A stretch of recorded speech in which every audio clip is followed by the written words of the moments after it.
मगर 2018 के इंतखाबात से पहले नवाज शरीफ को भी तो माइनस किया गया था। गलत किया गया, वो बिल्कुल ही गलत किया गया। उसने तो हमारी कमर तोड़ दी है।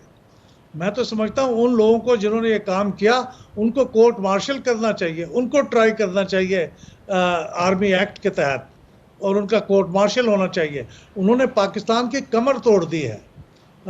ये तो बाकी बातें हैं, ये तो उसी का शाखसाना है जो चल रहा है। उसको भी नहीं करना चाहिए था। और इमरान खान को भी आप एलिमिनेट करना, ये किसकी पता नहीं रिक्वायरमेंट है, मेरी रिक्वायरमेंट नहीं है। आप जो कोर्ट मार्शल, जिन लोगों के खिलाफ कोर्ट मार्शल की कार्रवाई का कह रहे हैं, मतलब आप रेफर कर रहे हैं उन अस्करी सहूलतकारों को जिन्होंने इमरान खान को सहूलतकारी उस वक्त दी और नवाज शरीफ को डिस्क्वालीफाई किया?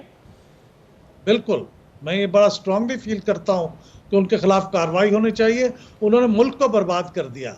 नवाज शरीफ आते जाते रहते हैं मुल्क के अंदर, लेकिन नवाज शरीफ को निकालने से जो मुल्क का हाल किया इन्होंने, मुल्क के साथ बहुत बुरा किया। इसलिए मेरे ख्याल में दे आर एम्पली क्वालिफाइड कि उनका कोर्ट मार्शल किया जाए। देखिए, उनका कोर्ट मार्शल हो रहा है या नहीं हो रहा है, लेकिन अभी इमरान खान के कोर्ट मार्शल की बाज़गश जरूर है। ये तो बातें हो रही है ना, मेरा नहीं ख्याल कि कोर्ट मार्शल होगा या होना चाहिए। ये भी मुनासिब नहीं होगा, क्योंकि इमरान खान को बराह रास्त, हाँ अगर आप साबित कर दें कि उसने ये साजिश की थी, अस्करी तनसीबात पे हमले की, जैसा कि बात हो रही है, तो फिर बात अलग से होगी। लेकिन बज़ाहिर मुझे नहीं लगता कि वो जब तक ये साबित ना हो जाए, मैं नहीं समझता कि वो रिस्पॉन्सिबल है। और ये सियासी तौर पे भी कोई अच्छी बात नहीं है कि एक पॉपुलर लीडर को आप मिलिट्री कोर्ट में ट्राई करें और उसके कोर्ट मार्शल कर दें। उसका क्या काम है सियासतदान का? उसके खिलाफ और बहुत से फोरम है जिस पर मुकदमा चलाएं, अपने निज़ाम अदल को बेहतर करें। निज़ाम अदल आपसे ठीक होता नहीं, और आप चंद सालों के बाद फिर मिलिट्री कोर्ट्स के क़याम की बात करते हैं। सर फ्रैंकली स्पीकिंग, ये जो कोर्ट मार्शल है, सिविलियंस का कोर्ट मार्शल, इसकी इब्तदा तो हुसैन शहीद सोहरवर्दी के केस पे भी से हुई थी ना। उस वक्त भी तो वक्त के वजीर आजम को मिलिट्री कोर्ट्स में उनका ट्रायल हुआ था और उसको फेस करना पड़ा था। नहीं, ये दुरुस्त है कि आर्मी एक्ट के अंदर इसकी गुंजाइश मौजूद है, ये कानूनी है।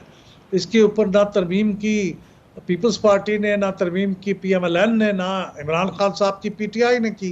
ये कानून में मौजूद है। इसलिए अगर ये ट्रायल होगा किसी सिविलियन का आर्मी एक्ट के तहत तो वो गैर कानूनी नहीं होगा। लेकिन मैं तो सियासी तौर पे कह रहा हूँ कि सियासी तौर पे देखिए, हुसैन शहीद सोहरवर्दी हों या बाकी कुछ और लोगों हों जिनको फ़ौज ने ट्राई किया या फ़ौज ने उनके ऊपर उनको टारगेट किया, तो उसके नताइज क्या निकले? हम वो नताइज अच्छे नहीं हैं, हम दोबारा वो नताइज नहीं चाहते। तो ये जो जोड़ तोड़ और टूट फूट हो रही है, मुख्तलिफ ग्रुप्स सामने आ रहे हैं, अब आप क्या समझते हैं, इसका फायदा किसको हो रहा है at this point in time? फायदे का तो पता नहीं, लेकिन नुकसान तो PTI को हो रहा है। नुकसान PTI को हो रहा है। कितना नुकसान हो रहा है?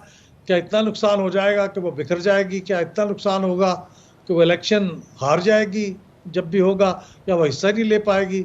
यह भी वक्त बताएगा। लेकिन नुकसान तो PTI को हो रहा है, और गेन जिन लोगों को हो रहा है वो बजाते खुद कोई बहुत बड़े प्लेयर नहीं है। मतलब जहांगीर तरीन साहब के अगर ग्रुप को फ़ायदा होगा तो वो कोई बहुत बड़े प्लेयर नहीं है नेशनल लेवल पे, ना ही पंजाब के लेवल पे। सिर्फ साउथ पंजाब में वो एक अच्छे ग्रुप के तौर पे इमर्ज कर सकते हैं जो एक कोलिशन गवर्नमेंट का हिस्सा बन जाए। और इसी तरह से थोड़ा सा गेन पीपल्स पार्टी को हो रहा होगा साउथ पंजाब में। लेकिन हो सकता है MKM को हो जाए कराची में, मैं नहीं कह सकता। लेकिन उससे कोई बहुत बड़ा फ़ायदा, जिससे कोई गेम चेंज हो जाए, वो सिर्फ इतनी होगी कि इमरान खान साहब और PTI हुकूमत में नहीं आएगी। लेकिन फ़ायदा किसको होगा इसका, ये वक्त बताएगा मेरे ख्याल में। अहमद बिलाल साहब, लास्टली एंड क्विकली, जो दूसरा प्री रेक्विजिट है इस हुकूमत के लिए कि वो इलेक्शंस में जाए, उसको मुकम्मल करके, वो है इलेक्शन बजट।